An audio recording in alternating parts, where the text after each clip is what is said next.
অষ্টম হিজরিতে রাসূলুল্লাহ যখন 10,000 সাহাবীর বিশাল বাহিনী নিয়ে মক্কা জয় করেন, তখন মক্কার কুরাইশদের মনে তীব্র আতঙ্ক ছিল।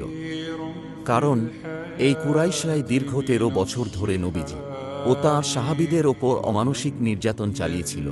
তাঁদেরকে নিজেদের মাতৃভূমি থেকে বিতাড়িত করেছিল এবং একের পর এক যুদ্ধ চাপিয়ে দিয়েছিল। মক্কা বিজয়ের পর নবীজি বিজয়ী বেশে কাবা শরীফে প্রবেশ করলেন। সেখানে মক্কার সেই বড় বড় নেতারা, যারা একসময় তাঁর রক্তের পিপাসু ছিল, আজ অপরাধীর মতো মাথা নিচু করে দাঁড়িয়ে কাঁপছিল। তারা ভাবছিল, আজ হয়তো তাদের সবাইকে মৃত্যুদণ্ড দেওয়া হবে। নবীজি তাদের দিকে তাকিয়ে বিনম্র কণ্ঠে জিজ্ঞেস করলেন, হে কুরাইশরা, তোমরা আজ আমার কাছ থেকে কেমন আচরণ আশা করো? তারা অত্যন্ত লজ্জিত হয়ে বলল, আপনি দয়ালু ভাই এবং দয়ালু ভাইয়ের পুত্র। আমরা আপনার কাছ থেকে ভালো আচরণই আশা করি। তখন মানবতার শ্রেষ্ঠ শিক্ষক রাসূলুল্লাহ কোনো প্রতিশোধ নিলেন না, কোনো অহংকার দেখালেন না। তিনি বললেন, আজ তোমাদের বিরুদ্ধে আমার কোনো অভিযোগ নেই। যাও, তোমরা সবাই মুক্ত ও স্বাধীন।